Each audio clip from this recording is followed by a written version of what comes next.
Linux Luddites, episode 64, for the 29th of November, 2015.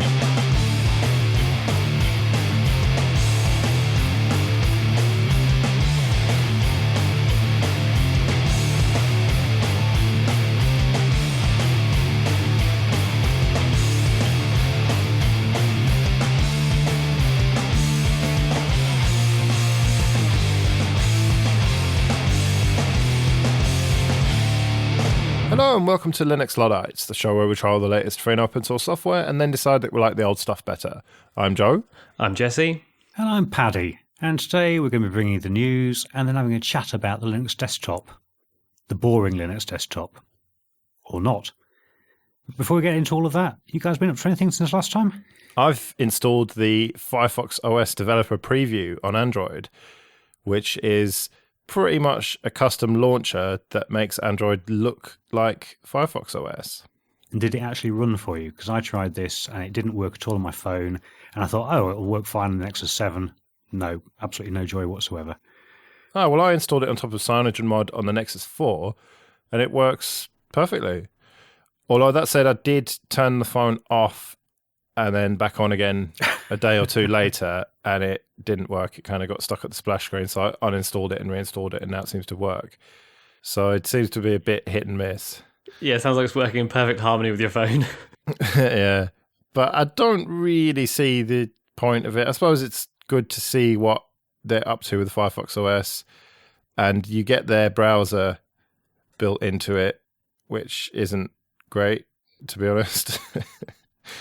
But for developers, maybe, I suppose, but it's just, surely they should be concentrating on putting out phones rather than launchers for Android. So I guess it changes all your home icons and it scrolls up and down in the same way that Firefox does, rather than sort of left to right as a standard Android word or what have you. Yeah, and when you are at the top and you try and scroll more, it just stretches all your icons and then bounces in a very attractive way. And you've got pinned pages if on your kind of second home screen, which you can pin web pages to. It's kind of like web apps. So it's quite basic and quite simple, but worth a look if you can actually get it working, I think. Well, we're going to be talking a little bit more about Mozilla later in the news. So should we just get on with it? Yeah, let's do it. Well, first up in the news is some bad news, unfortunately, and that is tough times for Jolla. We talked about a few shows ago the Jolla phone or Yolla phone, Hoya, whatever you want to say. And now it is not looking good for the company that makes it, because they were expecting a big injection of cash in November that has been delayed, they say, or not materialized. And that has basically crippled the company, and they've had to lay off half of their staff. And now it's looking like they're pretty much going to go bankrupt, I reckon. And this, of course, is a separate injection of cash from that all of the poor punters out there have coughed up for their tablets. Yeah, which it's looking like they're not going to get now. I must admit, reading the open letter from the guy from Holla, the most interesting thing was the comments underneath it. And there were some people there doing the positive community thing and thinking everything's going to be rainbows and unicorns. But there's some very, very angry people as well. Yeah, it looks like the Kickstarter for the tablet, which was very well received and got a lot of funding, wasn't actually enough money to go through the hardware and software development and buy enough to make it worthwhile and bring the hardware price down. So they've got this injection of cash, and together those two pots of money are enough to produce the software to run on the hardware and make them. And so without that injection of cash, all of the funding that people have put in, it isn't enough to actually make these tablets and get them out to people, which I think is a classic example of where Kickstarter projects are well-meaning but not very well planned. I don't know, is it not well planned, or is it disingenuous, or is it fraud? If you do a Kickstarter, succeed, reach your goal, and then you're relying on separate money to actually deliver the promises you've made in that Kickstarter, isn't that just fraud? Well, it sounds like fraud, but there's nothing holding you to actually deliver, is there? And this brings us on to the point about some other big Kickstarter projects, which have also had some real issues. So there was the British nano drone, the Zano, which raised a record-breaking £2.3 million, and it was only £170 to buy the drone, and it sort of was shown as being held in your hand, and it would auto follow you, and it was kind of more for extreme sports and things like this. And you could control it with your phone, all these sorts of things. And there were a couple of reports where people went to the factory, the site over in Wales, and no one had ever actually seen one working. And they've actually declared bankruptcy, which means that no one's going to get one of these, and all the money has gone into a big black hole. Yeah, not that we could see this coming, of course. I can remember reading an article in Ours a while back, and I dug it out again. And a small quote from there, the company was called Talking. It says, "Talking is far from new, however. Reedman, the CEO, explained that after moving to the region of Wales in 2010, the company began as a consultancy working on transportation technology and robotics. It even took a failed detour into local golf tours. Only after the company moved into the Science and Tech Park in 2011 did it find a new line of work. We had a request to do a drone," Reedman told Ours with a grin. "So we did a drone." The CEO admitted his personal background isn't in drones, but in commercial law. Over time, he became a self-taught programmer. That inspires a lot of confidence, doesn't it? Mm. Yeah, and they were like selling the moon and have clearly delivered nothing. It was supposed to be super small and, as I say, controlled from Androids and iOSs and things, and track you. And it was just never going to happen. I mean, you can't get a drone of that quality at that size with all those features for that price. If you look at the current price of drones, they're sort of £500, not 170. Well, it all just illustrates the point that you made, that Kickstarter and similar sites are not very well regulated, are they? If you can pretty much get away with this stuff, just taking a load of money from people and then not delivering a product to them, it's very much a Wild West economy, isn't it? Yeah, and while Kickstarter at least has a funding target you have to hit, so in theory, if you're asking for £20 in total to make this amazing product, you can tell it's not going to work. But if you have, a sensible target to hit and people fund enough to reach that target, it's all systems go, which I think is far more sensible than the Indiegogo method, which is whatever gets donated, you get. So if you've got a huge target to hit in order to, have enough money to fund the software project or whatever it may be, but they only get like a quarter of it, you still take those people's money. So how on earth are you supposed to deliver anything when you haven't made the amount of money you think you need to make? It's even worse than Kickstarter. Well, just going back to YOLO for a second, could it actually be good news that they're going to go bankrupt, insofar as that they might actually open source all the proprietary stuff? If they've got no business model left, then maybe they might open source it. I'd counter that and suggest that since the only thing of value they actually do own is the IP on all the closed source stuff, that's the thing they're going to sell, and it doesn't matter how much they sell it for, they'll hold onto it for dear life. Yeah, maybe, yeah. Anyway, staying on the topic of crowdfunding, you might recall that way back in show 41 we talked about a device called Chip, and Chip was a Kickstarter crowdfunding project to build a tiny but supposedly useful single-board computer, and they raised over $2 million from just under 40,000 backers. And the reason I'm going to put a mention of them in the news today was because this week they announced a price reduction from the usual $9 down to $8 to time with the US Cyber Monday. And I was going to reflect a little bit more about how much bang for your buck you get with the device. Unfortunately for Chip, a somewhat larger, £800 gorilla, I guess, has come along and crashed the party. Yeah, I always joked that it was the $9 computer with $1 million delivery charge, because I was going to get one and it just was a massive delivery cost to the UK. But yeah, now Raspberry Pi Zero has come along, which is the $5 computer, and it suddenly makes the chip look totally obsolete, doesn't it? I'm not sure that it does, but we'll get to that. So let's just talk about the Pi Zero for a minute. As you said, Joe, it's going to be $5, which is £3 and a bit in real money. And many of you out there will already have one, because 10,000 were distributed attached as a giveaway on the cover of the latest Magpie magazine. And they'd built another 20,000 units, so that's 30,000 in total, and they were all sold out the first day. So obviously it was immensely popular. And clearly there'll be a lot more coming, and clearly they will carry on being immensely popular. And I think that may prove a problem for alternate devices like the BBC Microbit and the chip we were speaking about a moment ago. Yeah, I hadn't thought about the BBC Microbit, but yeah, suddenly that seems a bit obsolete as well. So you're not convinced by this Raspberry Pi Zero? Surprise, surprise, Paddy. I'm not. I mean, the question is, what do you get for $5? Well, I mean, it is a small device. It's about 3/4 the length of a credit card and just over half the height of one. And all the components are surface mounted and on one side of a PCB.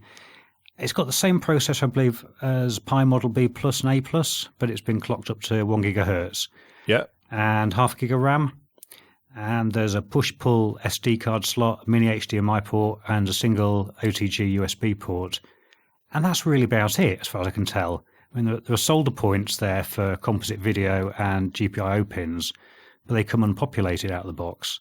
Yeah, well, they've done everything they can to cut the costs of it and push that price down to a ridiculously low price of $5 or £4 it's going to be retail here in the UK. Yeah, that's right. But if you're looking at a device that's either $5 or $9, which the chip is going to be, and the chip comes along with onboard storage, and it's got Wi-Fi and Bluetooth, and a few other bits and bobs that the Pi doesn't have, I know which device looks more appealing to me. True, but the Pi has got mass appeal, hasn't it? The chip's been very popular on Kickstarter, but at the same time, Raspberry Pi is the name you know in single board computers, so you know there's going to be all sorts of software available for it, all sorts of Linux distros and even Windows, whereas something like chip is going to be, well, just less well supported. Yeah, I think you're absolutely right, and that kind of is why I made the allusion to an £800 gorilla, because one way of looking at what they've done here is just to knock off the competition, and it's behaving in a manner reminiscent of, say, Microsoft back in the early days.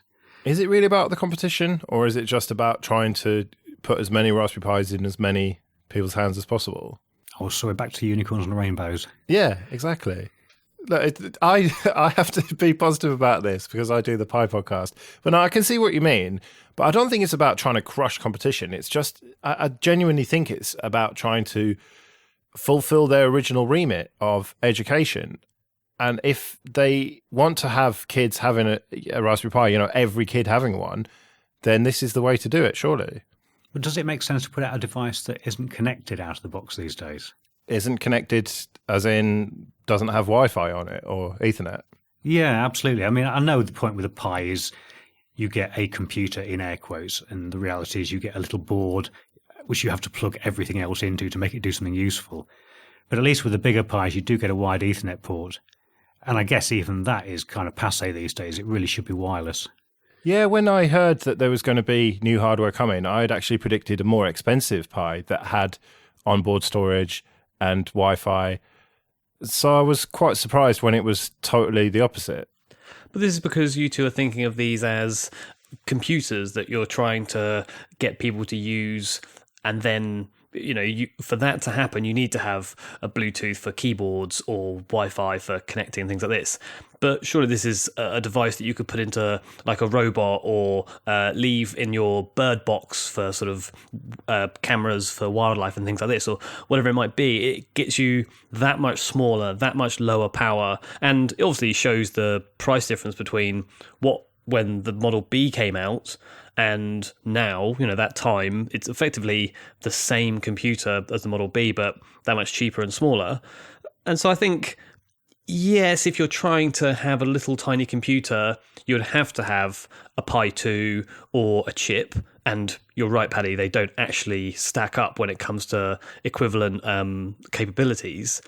But if you're looking at the tinkering kind of hobbyist end, this is what you want, because you've done all your tinkering and hobbying on another Raspberry Pi or on a computer, and then you put this into production.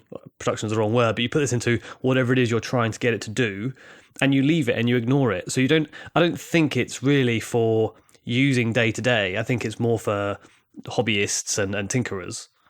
Yeah, I'd accept that, except I saw a video with Eben in where he was making comparisons between the BBC Micro and the Amiga and saying these were his first computers and how much they cost and what have you.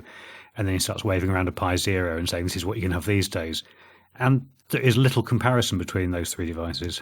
Oh, yeah, well, so he blows my idea out of the water. Oh, well. So it sounds like this isn't going to finally sway you to get one then, Paddy. Well, I must admit, I dashed out 9 o'clock on the morning they were announced and tried to lay my hands on one, but I live in a real little hick town and none of the shops, none of the supermarkets, the newsagents or anybody else actually carries the Magpie magazine at all. I did actually ask. And no, I'm probably not going to stand in line to order one. What about you, Jesse? Are you going to get one? Well, I've got the A+. That's the low power one, isn't it? Yeah. And that is the one that I use for things that I want a long-term battery out of. So time-lapse photography is the classic, or leaving it as a temperature sensor in various parts of my flat. But I don't think that I really need to go any smaller. And I would like to see if there's any sort of benefit in battery life, but I doubt you're going to get a vast improvement on what is already a very good battery life. And you might as well just spend some more money on a bigger USB portable battery jobby. So a smaller one isn't really something I need. See, I still think there is a market out there that's not being tapped unless there's a device I don't know about that basically encapsulates something like this built into a keyboard. And the keyboard's got an HDMI connector and you can just plug it into a TV and it acts much like the early home computers of the 80s. As opposed to all these bits and bobs that you have to stick together. I can understand that from a hobbyist point of view and from what usage you get out of it, Jesse, but as a mass market device, an all self-contained thing that just plugs into a television would make far more sense to me. Yeah, the closest I know of, Paddy, is a thing called the Pi Top, which is a laptop with the Raspberry Pi, and you sort of build it yourself. It was an Indiegogo, and they've now got the Pi Top Seed, which is sort of a desktop version, but it's not the keyboard that you're talking about, which you could then have working with your TV. So maybe time for a Linux Luddite Indiegogo campaign? Maybe. Well, in terms of the power requirements, there was a quite good rundown on rustpi.tv, which we can link to, which shows that pretty much the Zero and the A Plus are fairly similar. In fact, the Zero uses a tiny bit more in certain circumstances because it's slightly overclocked, but it's very much comparable to the A Plus. So I suppose for you, having already bought an A Plus, there's not much requirement really for a Zero. But I think if you were to buy one new, it would make more sense to go for the Zero, wouldn't it? Because it's cheaper and lighter and smaller. Well, would it though? Because at least A Plus comes with a standard USB port, which is useful, and a standard HDMI port. You don't have to go around buying new mini HDMIs and OTG connectors and things like this. So, and then what you've got is a wireless keyboard is what I use the USB port for normally. I then got a little dangly connector hanging off the end of it, which is just making the actual size of it bigger again. True, and it doesn't have the official camera connector or the official screen connector on the Zero either. All right, well, there's no point in having it then. Anywho, this is not the Pi podcast. Let's move it on, Joe. Okay, well, let's move it to the complete other end of the spectrum, and that's 30 years of Windows. Now, why have you put this in, Paddy? I don't understand. Well, I think it's quite a big milestone, really, and we'd sort of like to mark these occasionally. I mean, Gimp's just had a birthday as well. But I think Windows is important for a couple of reasons. First, the obvious one, that it actually brought so many people into computing, having that standard interface that was across the board and that people could develop for, brought an immense popularity to the PC platform. And of course, in our world, I think certainly in the early days, the hatred and loathing, the visceral hatred of Microsoft encouraged an awful lot of free and open source software development. That's kind of changed over the years a little bit, although some people do try and keep it on the go all the time. But I think one way or the other, it's been immensely important.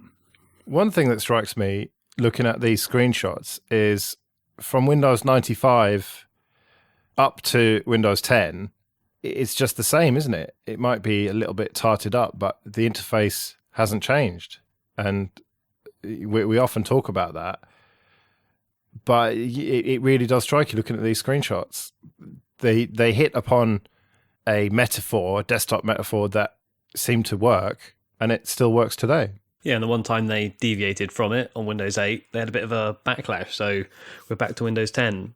But it's not all fun and games for Microsoft. They recently announced they're going to make various tools to allow people who are developing web apps, iOS apps, and Android apps to bring those apps very easily onto the Windows Phone platform. This is, as far as I can see, a hands-up admittal that the only way you're going to get people onto Windows Phone is to have more applications, and they're not being made. So just porting basically existing apps over to the Windows Phone is the way to do it. And while they've made the one which allows you to move web apps over and the one for iOS, subtly and quietly, Project Astoria, which was the code name for the Android version, has been dropped, or at least on long-term hiatus. So it doesn't look like it's going to be a simple way of moving apps from Android over to the Windows Phone. Yeah, and I don't understand this at a technical level, because if BlackBerry can do it and the guys at Yola can do it, why can't Microsoft do it? Yeah, so the difference between, I think, this and the other two is that they were converting the other two to run more natively on Windows, whereas for the Android one, they were porting the app over sort of as a solitary piece and not actually using Windows itself to run it. It was sort of almost self-contained, which is what, as you say, BlackBerry have done to, I was about to say great success, but seeing where the company is now, maybe not such great success. And it does seem odd that a company the size of Microsoft, who have a goal of having Windows 10 on 1 billion devices within just 3 years, the way they're going to get those is to have the popular applications on their platform, and a lot of those applications are Android. So you'd think they would really be pushing money at this and pushing development time at this to get it working, and to sort of give up or say it's not possible doesn't give me the greatest confidence they're going to reach that target. Well, perhaps Sachi's been having a word with Mark Shuttleworth. I did think of Shuttleworth's predictions, but do you think that maybe Microsoft has a better chance?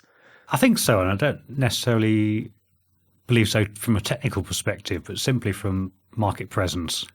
I mean, everyone is going to be coming to Ubuntu Phone, and any sort of convergence they actually get out the door cold. I mean, there's a handful of us in the world that are actually familiar with even Ubuntu as a desktop, whereas everybody knows what Windows is. But that said, even with that brand recognition, they still haven't managed to do anything in terms of market share. So it really is almost impenetrable, isn't it, the Android iOS situation? It is at the moment, but these monopolies don't last forever. Yeah, you're right. I mean, look at the Microsoft monopoly, and look at the number of laptops which are being sold with like Chrome OS now. And I admit, Google was a big enough company to come at it and challenge them.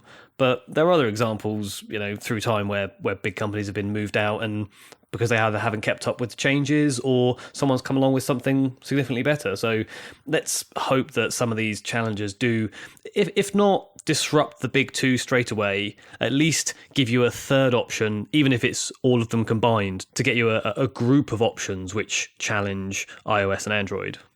Indeed. Well, let's roll these recent stories together and talk about Microsoft and the Raspberry Pi. And it's recently been announced that Microsoft, who had planned to support Intel's Galileo development board, are now dropping out of supporting that platform as of the 30th of November, which may well have passed by the time you actually hear this podcast. Now, the excuse for this, apparently, is that the board in question simply isn't powerful enough to run the Windows Internet of Things platform. But the Raspberry Pi 2 seemingly is. Apparently so, yeah. And they are going to carry on supporting Minnow board and something else as well.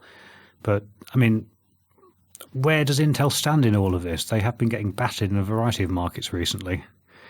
Well, it's bad PR, isn't it? But have I missed something? Surely saying, oh, this Internet of Things device isn't powerful enough is admitting that your software isn't actually made for the Internet of Things properly, because the Internet of Things, if we look at the Raspberry Pi catalogue, is as low as the Pi Zero. Things should be running on that, and they need to be running and left alone and doing their IoT device type job.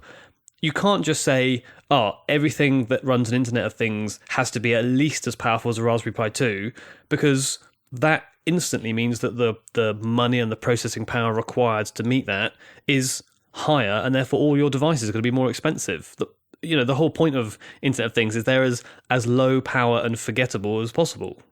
Yeah, and I'd agree with you, but that just isn't how the industry works. I mean, you think about mobile phones, I always thought it was crazy that Android was based on Java, because it demands so much more processing power than something a lot more nearer to the bare metal. But the way the industry has always worked, the computer industry, is software guys come along and do something that's a little bit daft, just on the assumption the hardware is going to catch up in a year or two. And it does, and the volumes drive the prices down. So whilst we could get away with a lot lighter hardware, no one really cares about it because they know that eventually faster hardware more powerful hardware is going to come along and support the rubbish they're writing.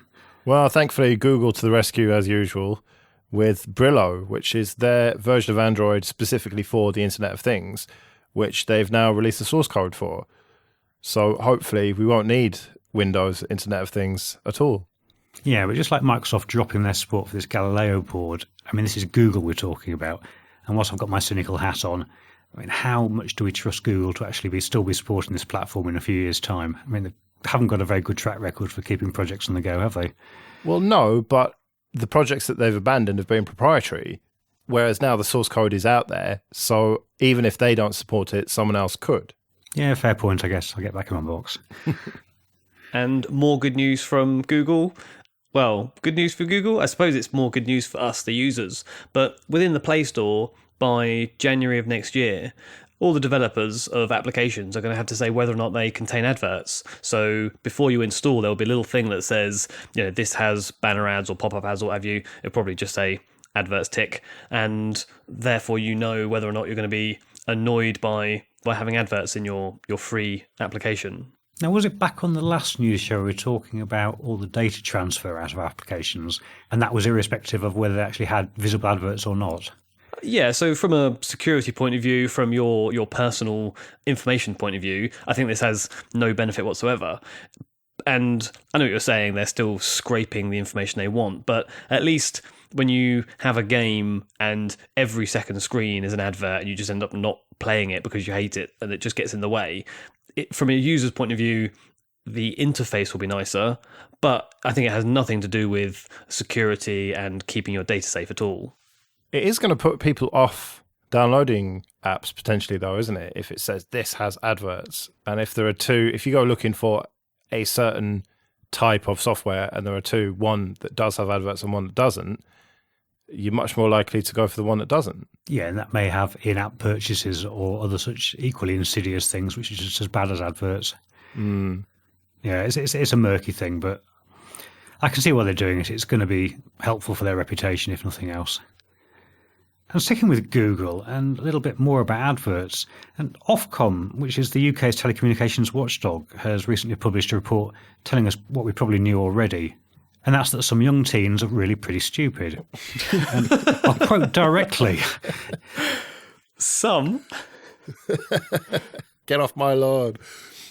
Yeah, and I'll quote directly from a post on The Verge, and they said, in the tests carried out by Ofcom earlier this year, children were shown screenshots of Google search results for the term trainers and asked whether the results at the top of the page were either A, ads, B, the most relevant results, or C, the most popular results.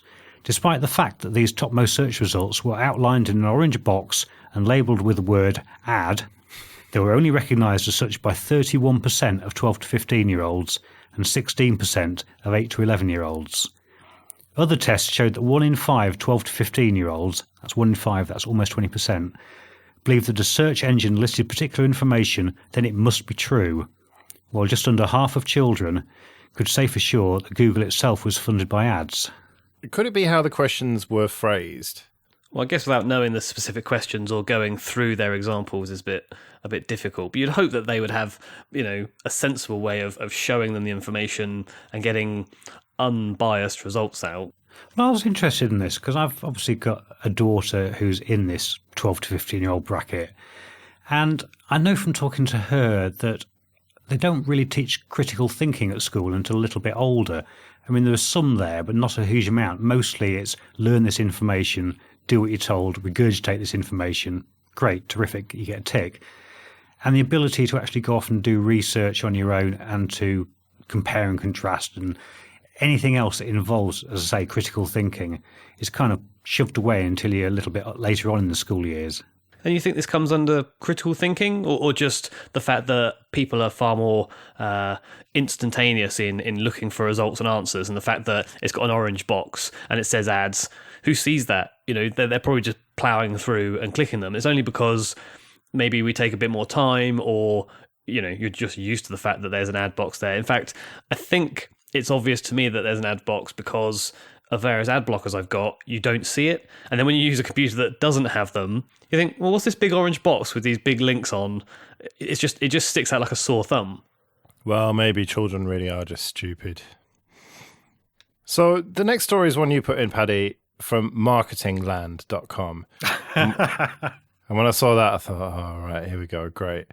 And I read it, and I don't really understand it, I'm afraid. It was just so much marketing speak. But the crux of it seems to be that Google are introducing app streaming. So instead of having to download apps, you can just stream content from apps. But isn't that just a website? No, you're not streaming the content from the app. It's sort of two things together here. So it will allow you to stream the app as if it's installed on your phone, but without actually installing it on your phone. So all the benefits that we've discussed about having native apps rather than web apps, and without actually installing it. And the reason that is necessary is that they're trying to do a process whereby they can not only search websites for whatever term you're looking for, but also search within applications as to what they might have, because their content isn't actually served on websites on a lot of occasions. So whereas something like hotels.com may well have the same information on their website as they do on their app, so that when you search, it will find it on the website. And then when you look at it, it'll open your local application. If that application doesn't have the information on the web, it will never be searched. So they're trying to make this setup where you can actually find the information within the apps. The problem then being, if you click on it and you don't have that app installed, you go nowhere. So what they're doing here is allowing you to have that application as if it was on your phone, but not go through the long process of having to download it and install it, and therefore links up the fact that they can search within applications and serve up that application, all without you having to have it in the first place. But hang on a second. A website is essentially a load of files on someone else's computer that you connect to using a program on your computer, mostly a web browser, and then content is shown in your web browser because it has interpreted data that it has got from these files on someone else's computer. And what we're talking about here is streaming content from files on someone else's computer through a program application on your computer. So what is the difference? But the program application isn't on your computer because you haven't installed it. No, but you are streaming it through some sort of application on your phone or your computer. You know, in this case, they're the same thing. I mean, yeah. So if you do a search in the little Google bar at the top of all Android phones, and it recognizes that the information you're searching for is best served through opening the application. So, for example, BBC News, it says, do you want me to open that in the app rather than go to the website? Yes, please. If it asks you that question but you don't have it installed, it just streams the application and streams the information from someone else's computer. How it runs on the phone and the bit of software that it's running on top of, well, beats me. But you're right, there will be something. I'm just not quite sure what that little last piece is. Well, it's some sort of web browser, isn't it? Or some sort of application browser. But either way, it's not hugely different from just connecting to a website. No, I think the huge difference here is that it's indexing and serving up content that isn't accessible on the public web. So it's a bit like the Tor browser then, serving up onion sites. I suspect we're going in circles here. I mean, the reason I put this in really was because it's getting horribly mushy out there to draw boundaries and delineate exactly where information's coming from and where it resides. And it's only people like Google who, at the end of the day, are actually going to know where stuff is and be able to get their hands on it. And we're going to be totally reliant upon them to deliver it to us. Well, of course, that's the point that I was making. I do understand really what this is about, but I'm just trying to illustrate that point, that it is muddy, that it's not clear exactly what's happening here. And as you say, Google are the only ones that do. Right, so kneel down before your new overlords. Yeah, pretty much. Well, I long since have, so I'm not worried. Go on then, shall we move it back to the world of Linux? Yep, back to the world of Linux, and the Ubuntu desktop with Unity 8 is just trying to work out how they're going to integrate the permissions that you have on the phone and the permissions that you expect to have on the PC. So this is all for when it becomes one converged device. So the phone has very, very harsh restrictions on the areas that you can access as a user and the areas that you can change and edit. Whereas on your desktop PC, you're used to having full access to everything, maybe requiring a sudo password, but ultimately full access. And obviously, marrying those two things up is a little bit difficult. The other area they're trying to think about at this time is how you have multiple applications running in the background and things like this. So again, on your desktop, you expect to have multiple applications running and they run in the background concurrently. But on the phone, that's not quite how it works. And so there's some discussion as to how to marry these up between how the phone actually does it and how people are used to desktop PCs working. Yeah, I can see how there's a protest coming from this. I mean, the quote I picked out from the Softpedia article we're going to link to is, Canonical is not shipping a desktop OS that's very lax in security, only to add more restrictions later. They're working on it from the other direction. And I think that neatly sums up what's going on here. And I personally don't think that's any bad thing. But as you suggest, Jesse, it's not the way we're used to things on the desktop. We're used to having full control of our computers, and that's one of the reasons a lot of people choose to use Linux in the first place. Yeah, absolutely. They're coming at it from a security stance where you have it locked down to start with, and they'll slowly but surely open things up.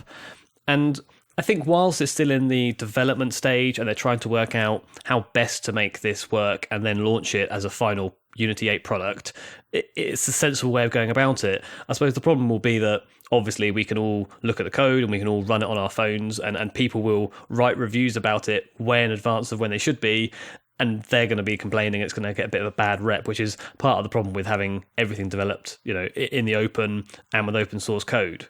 Yeah, that's just what I was going to say. It's not ready yet, is it? And because it is in the open, people can poke at it and they have to address issues like this. Whereas if they did it in a more proprietary way of just chucked it over the wall, like Google do with Android, then it would be finished, it would be working, and people wouldn't be complaining. So I think that it's probably best to just wait and see what happens, really. When they've got a converged device, when Unity 8 is actually shipping, then we can actually make a proper judgment on it. Yeah, well, let's hang fire on that for a while then. But let's stay with Canonical and Ubuntu. And along with Jonathan Riddle, later the Kubuntu project, Matthew Garrett's been having a long-running battle with Canonical over how they handle restrictions on facets of their intellectual property, like trademark and copyright notices in packages for redistribution. And both have claimed, and Mark Shuttleworth has apparently acknowledged, that it's a deliberately vague policy to sow the seeds of doubt and give Canonical wiggle room in licensing negotiations. Whilst it's all very interesting for those who obsess about such things to follow this ongoing feud, and we've got more about obsessives in a moment, I can't help but wonder how much of this, if at least from Garrett, is to do with his deep and long-standing links with Red Hat. I mean, is this simply being driven by a desire to destabilise Canonical, or has he got a point? Well, it feels like he's got a point, because it's just clarity that he's after. I don't see it necessarily as trying to destabilize Canonical. It's just trying to get some clarity on an otherwise very ambiguous issue. It is an ambiguous issue, but if it's ambiguous and he's uncomfortable with that, there are plenty of other distros out there to base things on. So why is he keeps bashing his head against the brick wall, demanding that Ubuntu do something for him, as opposed to basing what he's wanting to do off Fedora, for instance? Yes, I do think he's doing it just based on the principles of it. If there are certain rules that mean that free software should be redistributable, and while there are ways of preventing that by having different licenses and things, he seems to be fighting the cause because you should be able to redistribute it clearly. And okay, he may well have a particular drama against Ubuntu, but I think he's got the right point. I think he's making a fair argument. Ubuntu is incredibly popular, and you should be able to take it, tweak it, and move it back out. But it looks like from the post he's written, the way in which they've written their requirements means that you have to remove all references to Ubuntu, and there are very, very many of them deep down in all of the information and all of the software that goes with it. So it's an absolute minefield to even start that, which is probably not practical for a company, let alone small individuals. Well, speaking of software freedom, the Software Freedom Conservancy are doing a bit of a donation drive, which, as you've pointed out, Paddy, has absolutely nothing to do with the fact that the Linux Foundation is no longer supporting them. Definitely not. Yeah, which may or may not have anything to do with the fact that they're pursuing a court case against VMware. I'm sure regular listeners to this show will know I have no love for the Software Freedom Conservancy, but it does appear reasonably clear that they are having difficulty with funding at the moment. I would have thought it'd be fairly obvious to an organisation that you don't go along, kick somebody in the nuts and then ask for cash. Well, that's why they're asking for cash from the community, surely, rather than specific people who they have, as you say, kicked in the nuts. Yeah, and I can appreciate that. I mean, no matter what I think of their work and or the validity and usefulness of the GPL full stop, it's a job they've decided to take on, and it doesn't mesh particularly well with the interests of some corporates out there. As you mentioned, the thing I thought was interesting here was the fact that it does appear to have coincided with the loss of the Linux Foundation as a donor to them. And I would have thought that would have rung some larger alarm bells, and I've not heard any going off at all. Well, thankfully, they've got some really free software-friendly companies like Google and Samsung still on board, so all good. We're just going to have to stop discussing them on the show, aren't we? Because every time we do, we end up digging ourselves into a bigger hole. Yeah, I suspect so. All right, let me bail you out then.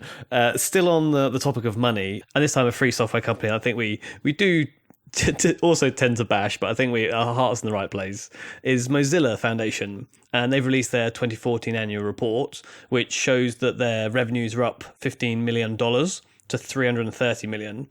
And this comes largely from the royalties they get from the search provider who comes bundled with Firefox. So previously that was Google, and then that license ran out and they switched over to Yahoo, which this agreement goes on till 2019. And when I say it's a large amount, it's 90% of their revenue. So it's quite a big chunk, and they're only at about 10 to 12% of the market share when it comes to the web browser market. And still declining. Yeah, it's declining, but I do wonder whether or not that means fewer people are using it, because the number of people using the web is increasing. So while, market share is very important and you'd want to either stay the same or get more of it, if the number of people who are using clicks and links and things, which is how they get their royalties from Yahoo, is the same, they should, in theory, carry on getting the same sort of funding. Unless Yahoo don't renew the deal. Yeah, they're going to be in very, very hot water if Yahoo doesn't renew, and or the other people that they have. They have different search companies in China and Russia, for example. And if that doesn't go through and no one else comes in, well, it's the end of 2019, so they've got quite a long time until then, but they could have some problems. Well, they'll have to go for a lower value deal from someone else, in which case they'll have to scale back some of their other operations, won't they? They'll have to scale back and concentrate just on the browser, probably. Yeah, I mean, the numbers surprised me a little bit, because we always find that they have another thing they're doing and they're branching out here and they're trying that, and they've, as you said at the top of the show, made a launcher for Android and things like this. Yet they are still profitable, so they can afford to do all these different things, which I thought was surprising. I thought they might have been maybe overdoing it a bit. No, I think they're like Wikipedia. They're forever begging for money and sort of awash in cash and trying to work out what to do with it. And rather than banking some of it or not asking for quite so much, they come up with these grand schemes that don't actually add much value to anybody. Oh, it sounds like the training budget at the end of the year then. Yeah, or like the roadworks budget where they have to spend it by April, otherwise they won't get the same amount next year. Yeah, rip up all the roads around the council, yeah. It's a fair point, though, the amount of cash they've got sloshing around, because you'd think with that there, they wouldn't have need to do things like the tie-up with Pocket. Yeah, which has angered a lot of free software purists. I see Jezra complaining about it, a proprietary service bundled in with a free software browser. And yeah, it does seem a bit strange that they would do that when they don't really need to. But I suppose it comes down to just constant growth and feeling like you have to constantly grow and just not accepting a fairly decent slice of the market and just being zen about it rather than being like, we've got to grow all the time. Well, I think it'll be a few more years yet, but at some stage they'll be asking for that one wafer-thin mint. Now, moving the end of the news over towards software that runs the web, WordPress.com recently unveiled their new admin interface, which has been dubbed Calypso. And WordPress, of course, is very popular for blogs online and other websites and things. For example, our Luddite website is running WordPress.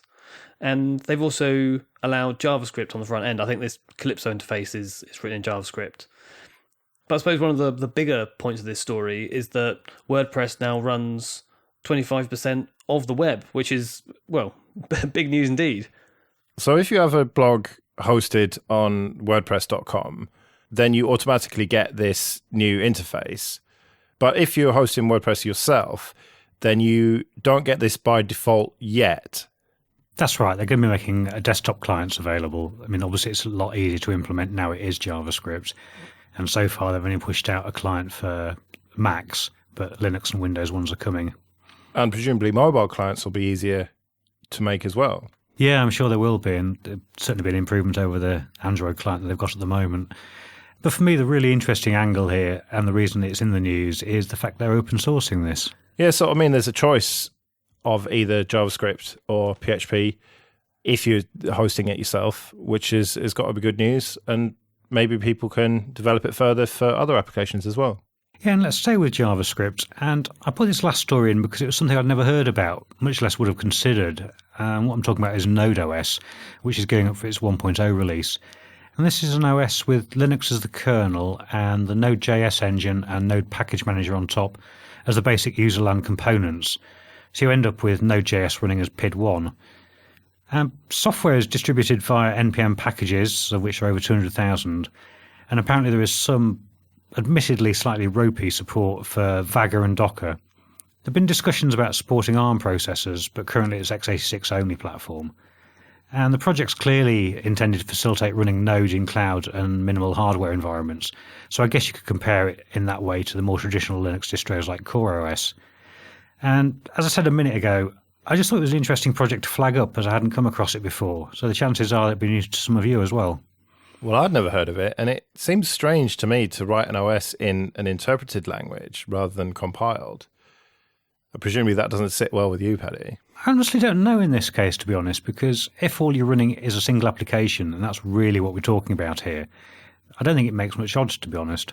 But you wouldn't want to have a desktop Linux distro based on JavaScript, would you? No, you're talking about a general purpose thing there. I mean, this isn't general purpose. It's a thing for running Node.js and Node.js only.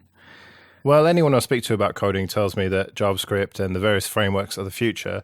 So I think we'll be hearing about more projects like this going forward. But that's it for the news then. Let's move on to Over a Pint. A few weeks ago, Jesse and I had the great pleasure of meeting some of our listeners in the pub. And loads of people came and we had a good time.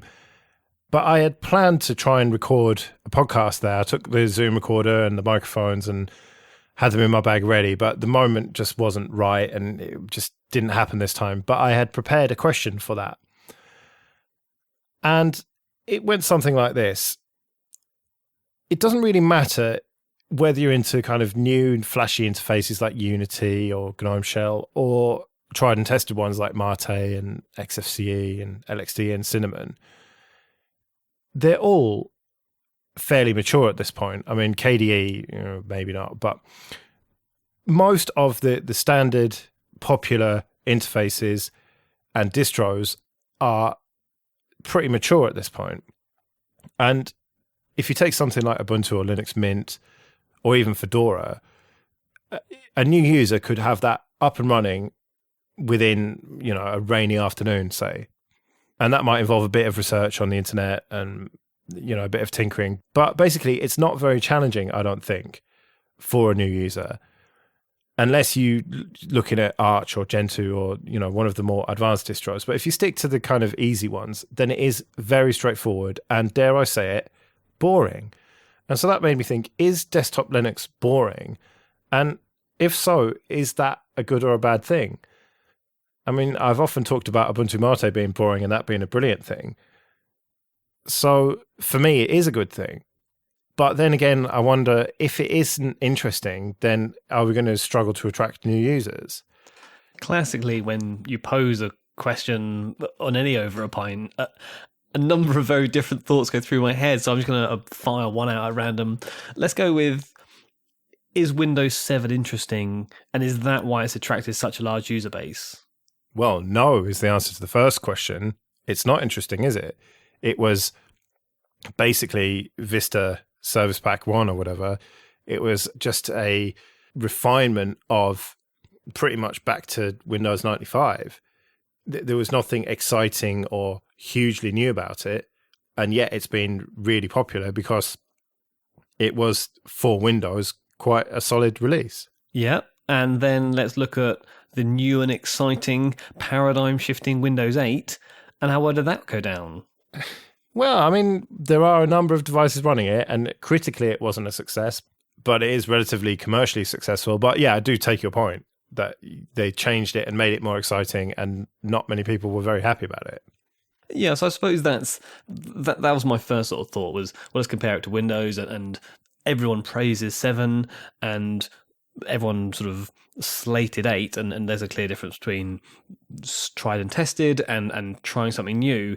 And I wonder, Windows 10 is getting a lot of praise, but Windows 10 is also the one that they are able to do a write once, run anywhere type environment. So you can have it on the phone that runs Windows 10, you can have it on tablets, the Surface, you can have it on the PC, and you've written one bit of code and it runs everywhere. And they've shown some convergent devices. So I suppose, do you see that as new and flashy, or is that just because you have to go with the next paradigm? You know, the bringing together, to use a different phrase, of phones and PCs is going to happen, and it just so happens to have taken place during Windows 10. Or do you think Windows 10 is trying to be new and different? Well, let me just roll you back a bit before we start wrestling down the convergence path. You're talking there about having the same application, the same code base running on multiple devices. I mean, in our world, you can't have the same code base running on multiple distros. What, you mean there are other distros apart from Ubuntu? Okay, in a world where Ubuntu does not exist. In a parallel universe, yeah, okay. No, but seriously, fine, things will run if they're recompiled, but people do use different libraries, different versions of libraries, and we aren't in a position where you can just take a package from Ubuntu and plonk it on Fedora and it works. And I'm not convinced that's a very healthy place to be honest. Yeah, but conversely, you can just take a 32-bit or 64-bit version of Firefox, extract that somewhere and run it, and it will generally run on any distro. Because there are enough common libraries among the distros for things like that to work. So although it is a problem, I don't think it's as huge a problem as you've made that out to be there. No, I don't keep banging a familiar drum to regular listeners, but I mean, there's also the historical aspect of this, and I think that's a huge reason why Linux hasn't seen more desktop adoption. The fact that on Windows, things that ran 10 years ago will still run quite happily. And that certainly isn't the case in Linux. And I know we've had correspondence about this and people saying, yeah, but Linux always makes sure that user space isn't broken. Yeah, Linux does, but the guys writing GTK and Qt and all the rest of the toolkits that sit on top of the kernel, they're forever breaking things. I mean, we were talking about VeltOS recently, and I know one of the huge problems IKEA has had with the Budgie desktop is with the GTK guys breaking every single release, and he's been pulling his hair out over it. Yeah, that's true. And how are you going to get something new or modern if the sand on which you're building keeps on shifting, and you can't, have something which is stable and you can allow you to go forwards exactly like IKEA's doing? That's the prime example. Yeah, and I guess the reason I was bringing it up is it goes back to Joe's original question, is thinking that everything is boring now because it's static, and things aren't static.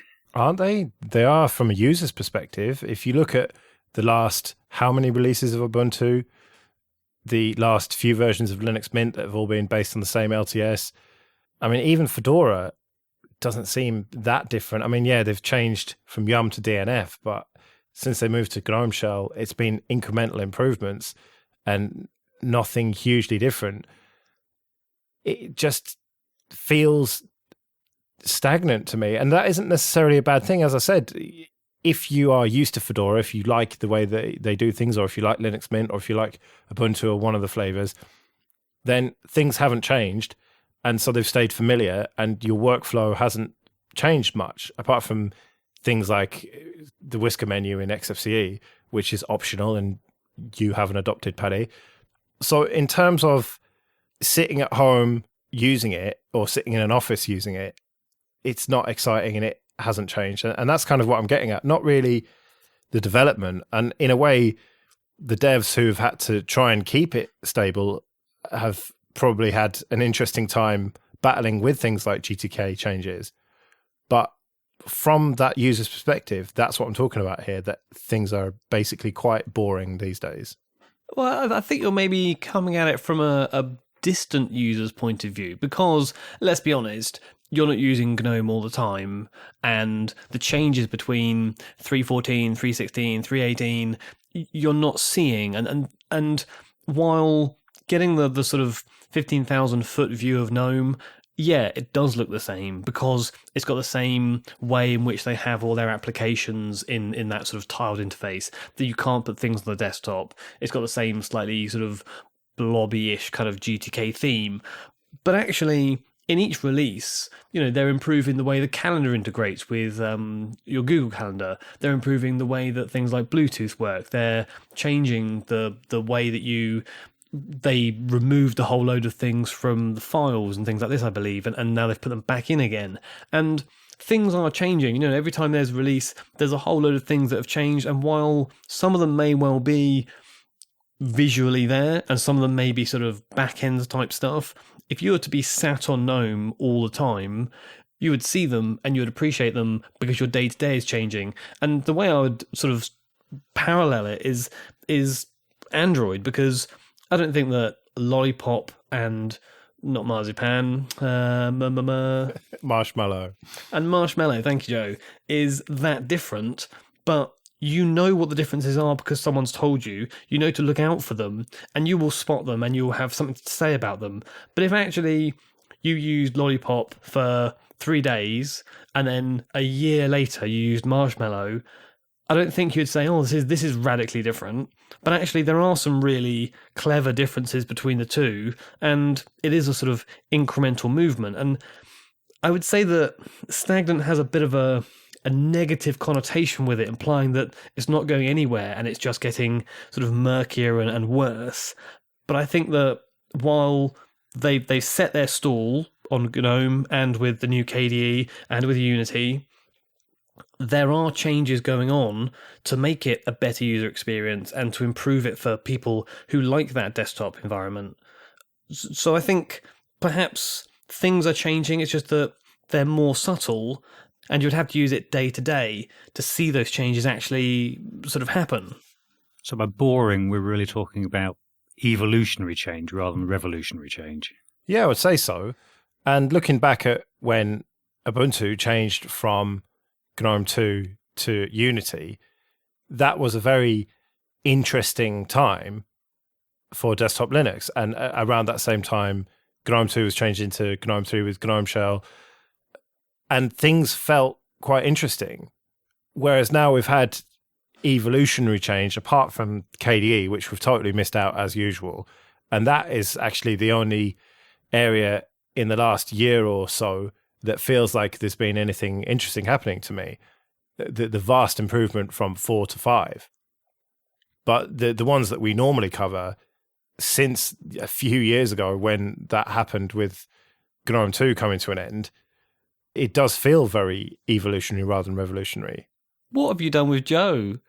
Surely the real Joe would be praising the fact that they're fairly stagnant and they're fairly mundane and routine and things aren't changing and there's no, throwing everything up in the air and seeing how it lands. And now you seem to be looking at KDE as the shining light on the Linux desktop environments. Well, as I said, I think it's a good thing that they haven't changed much, but that does make it a little bit boring, doesn't it? It means that, a new version of Ubuntu comes out and I'm not really interested to check it out. Whereas a new version of KDE, a completely new version, Plasma 5, when that came out, I was actually interested to check it out. And day to day, if you are just trying to use your computer, then it is a very good thing that we're in this situation now. But if you are a hobbyist looking to stay entertained by these things, then I think that's where the problem lies. And I think that, especially as, we have this podcast, I have various other ones that I contribute to, and I feel like I just want something to talk about, really. I just want there to be some big revolutionary change to either praise or complain about. And I suppose I'm just waiting for convergence with Ubuntu, true convergence that we saw Popey demonstrate at OggCamp, and that seems to be just around the corner and has seemed that way for quite a while now. And that could hopefully be the revolutionary change that I've been waiting for. I mean, I hope that the stuff that I use day to day continues, and I'm fairly sure it will, things like XFCE and Cinnamon. But in terms of having something to try out and be a hobbyist about, I really hope that convergence happens and happens soon. I wonder if that sort of speaks more about the wider Linux ecosystem, because if you think about Ubuntu when it started, the reason that it became so popular within a few releases was that it just tried to make stuff stable and work, and people could get on with their day, and it has expanded from there. But since then, more and more distributions have been able to be stable and usable. So, many people run Debian, many people run SUSE and Arch and Gentoo and things like this, and you can get them to run day to day. Whereas, years ago, not that many years ago, it was much more of a problem just to get Wi-Fi working. I remember being at a friend's house and we spent 2 evenings getting his Wi-Fi to work because it was just such a challenge. Whereas now, if the Wi-Fi doesn't work, you basically throw the distro out the window and you get something else. And so I wonder if it's a case of all of Linux has matured and all the distributions have got to a point where they're able to do the day-to-day, and they've sort of plateaued, perhaps? Is that what we're talking about? Yeah, I think that's a reasonable word for it. So you're looking forward to convergence. I would be interested to see convergence. Paddy, your view on convergence? Inevitable. Inevitable, but a good thing or a bad thing? I'm not sure, to be honest. I think the social impact of mobile telephony has been huge. And in the past, you left your desktop, you walked out of the house, you could actually interact with people in the real world. And nowadays we spend a lot of time with our heads down looking at Telegram or Twitter or whatever it is we're doing on our phones. And I'm not sure how convergence actually will impact that, because I think the major impact's already happened. Although obviously there is the potential there for that experience just to be seamless now, from within your home to the bus or whatever on the tube, into your work and then back again. So whether you're actually lifting your head throughout the day, I don't know. I don't know whether it's a good thing at all. I suppose looking back at the computing sort of general history, everyone had a PC, and then I knew people shortly after university who didn't own an actual full-size PC. They only had a laptop. And I was surprised when that happened, when that started to become the absolute norm. And if you have a phone which is able to be powerful enough and usable when you get home and plug it into a monitor and a keyboard and you have a full desktop, there will be a point in time when people don't have laptops. They've moved from PCs to laptops, they've moved from laptops to phones, and perhaps tablets will be just sort of dumb screens that you slot your phone into, and then before you know it, you've got your phone on a tablet size interface, or you plug it into your monitor and you get a desktop size interface. And that would mean that the phone, which is not that expensive when you compare it to a full-size PC or a laptop, which is, normally a few £100 more than an average phone, you can actually upgrade your entire computing infrastructure at home by buying a new phone. It would be a very different way of doing things, and possibly the future, or possibly incredibly awkward.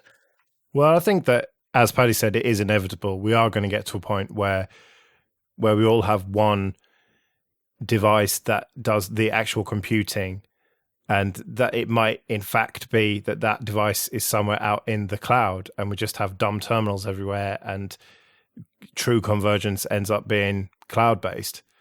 But either way, I think that it is going to happen, and I think that it is going to be interesting no matter which way it goes. And we'd love to know what you think, dear listener, so do get in touch and let us know your thoughts. But with that, we're coming to the end of another Linux Luddites. You can email us at show@linuxluddites.com, find us on Twitter, at the Google Plus and Facebook communities, or leave a comment on the website. Thanks for joining me, Paddy and Jesse, and thanks to everyone for listening. We'll see you again next week for more Linux news, reviews, comment, and generally being grumpy. Goodbye, everybody. Bye, dear listener. See you later.